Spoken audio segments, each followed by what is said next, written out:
बिस्मिल्लाहिर्रहमानिर्रहीम अस्सलाम वालेकुम दोस्तों, मैं गुलजान बलोच। आप देख रहे हैं मेरा यूट्यूब चैनल। दोस्तों, आज की इस वीडियो में बात करेंगे OUT1। जिस तरह आप अपने स्क्रीन पर देख रहे हैं, ये जो फ़ॉल्ट है ये किस वजह से आता है और इसको आप किस तरह ठीक करेंगे, इसमें कितनी किस्में होती हैं, उस पर बात करते हैं। उससे पहले आपसे छोटी-सी दरख्वास्त होगी, अगर चैनल पर नए हैं तो चैनल को सब्सक्राइब कर दें, साथ में वीडियो को लाइक करें। और एक रिक्वेस्ट आपके सामने रखने जा रहे हैं, वो ये है कि मेरे एक दोस्त का चैनल है, तो आप लोगों का शुक्रिया होगा कि आप जाके उसको सब्सक्राइब कर दें। यहाँ पे आपको चैनल की जो फ़ोटो है वो शो हो रही है, और इसके अलावा इसकी जो चैनल का लिंक है वो आपको मिलेगा इस वीडियो के डिस्क्रिप्शन में।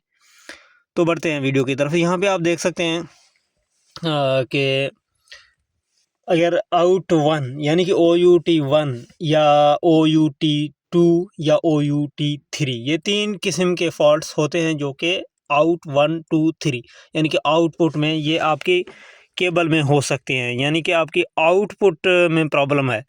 तो उसको आप किस तरह ठीक करेंगे? फ़र्ज़ करें आपके सामने OUT1 का फ़ॉल्ट आ रहा है, वो आपको ये बता रहा है कि आपकी जो यू वाली लाइन है ना, जो यू वाली लाइन है तो उसमें ख़राबी है।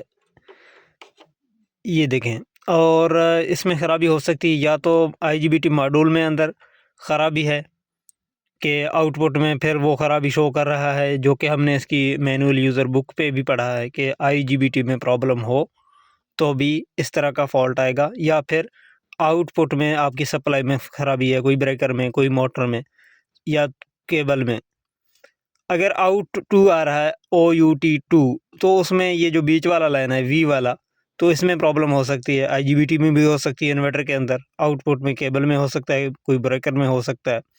और यहाँ पे अगर आ रहा है OUT3 आउट 3, तो आपकी W वाली जो आखिरी लाइन है उसमें प्रॉब्लम है, या तो IGBT में, इन्वर्टर के अंदरूनी प्रॉब्लम है, या फिर आपकी केबल में जो W वाला लाइन है उसमें प्रॉब्लम है, आगे चलकर ब्रेकर में कोई मसला है या आपके मोटर में मसला है। अब इसको आप किस तरह ठीक करेंगे? उसके लिए सबसे पहले आपने ये कन्फर्म करना है कि आपकी जो आउटपुट सप्लाई है ना, मोटर की तरफ जो जा रही है, वो 100% दुरुस्त है, यानी कि ठीक है, उसमें कोई प्रॉब्लम नहीं है। और उसके अलावा आपकी जो केबल में कोई जोड़ वगैरह या कोई ब्रेकर वगैरह लगी हुई है वो भी ठीक है, तो उसमें कोई प्रॉब्लम नहीं है। आपका मोटर भी ठीक है, उसकी कन्फर्मेशन करें। कन्फर्मेशन आप एक सूरत में कर सकते हैं कि आपने कोई भी अपने इलाके में कोई भी करीबी इन्वर्टर को ला के अपनी चीज़ों की कन्फर्मेशन करनी है, यानी कि वो इन्वर्टर आप जो ख़राबी कर रहा है उसको साइड में करें। आपने दूसरे कोई दोस्त से इन्वर्टर लेके वहाँ पे चला के, एक चीज़ का लिहाज रखें कि जो इन्वर्टर आप ट्राई के तौर पे लाएँगे उसमें जो है ना, तकरीबन प्लेटों की तादाद जो है ना वो सेम ही हो। कोई एक आध प्लेट इधर-उधर हो जाए कोई मसला नहीं है। लेकिन अगर आपकी प्लेटों में डिफ़रेंट होगी, आप जो इन्वर्टर पहले चला रहे हैं उसके ऊपर प्लेटें कम हैं या ज़्यादा हैं, और जो आप ट्राई के लिए ला रहे हैं उसके ऊपर प्लेटें कम और ज़्यादा होंगी, तो फिर शायद आपकी सेटअप पर वो प्रॉपर वैसे भी काम ना करे। लेकिन फिर भी OUT 1, 2, 3 इस तरह की कोई फ़ॉल्ट है, उसकी कन्फर्मेशन करने के लिए आपने कोई इन्वर्टर लाना है और उसको ट्राई करना है। अगर वो ठीक-ठाक चले तो फिर आप समझ सकते हैं कि आपका इन्वर्टर में प्रॉब्लम है।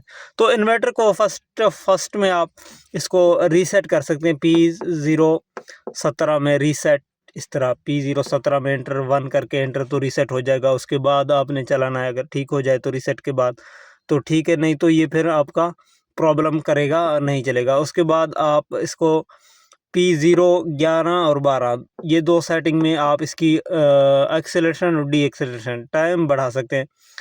यहाँ पे देखें 20 सेकंड है, आप इसको 40 कर सकते हैं, और इस तरह P012 की सेटिंग भी 40 या 30 या यानी कि 20 या 10% मज़ीद बढ़ा के फिर ट्राई कर सकते हैं। हर सूरत में अगर यहाँ पे रीसेट करने के बाद एक्सेलरेशन, डी-एक्सेलरेशन टाइम बढ़ाने के बाद भी ये OUT1 या 2, 3 का फ़ॉल्ट आ रहा है, आखिर में आपका इन्वर्टर का अंदरूनी प्रॉब्लम हो सकती है। और ये चीज़ें एक मरतबा फिर मैं आपके सामने अर्ज़ कर दूं कि आपने कन्फर्मेशन अच्छी तरीके से करनी है, फिर आपने इन्वर्टर लेके जाना है रिपेयरिंग सेंटर में, यानी कि बनवाने के लिए आप अपने करीबी कोई मिस्त्री जो इन्वर्टर बनाते हों, कोई एतमाद वाले मिस्त्री को दिखाने हैं, तो इंशाल्लाह आपका ये ठीक हो जाएगा। IGBT मॉड्यूल चेक होगा, उसमें मसाले लगते हैं और उसमें प्रॉब्लम्स आती हैं, तो इंशाल्लाह ये आउट 1 2 3 का प्रॉब्लम आपका सॉल्व हो जाएगा। उम्मीद करता हूँ ये चीज़ें आपको अच्छी लगी होंगी। अगर वीडियो आपके लिए इन्फॉर्मेटिव रही है तो आप वीडियो को लाइक करें और कमेंट में अपने राय का इज़हार करें। तो इस भाई को जो है ना सपोर्ट ज़रूर करें चैनल को, इस भाई की चैनल को ज़रूर सब्सक्राइब कर दें। उम्मीद करता हूँ ये आप मेरे लिए ज़रूर करेंगे। इजाज़त दें, अल्लाह हाफ़िज़।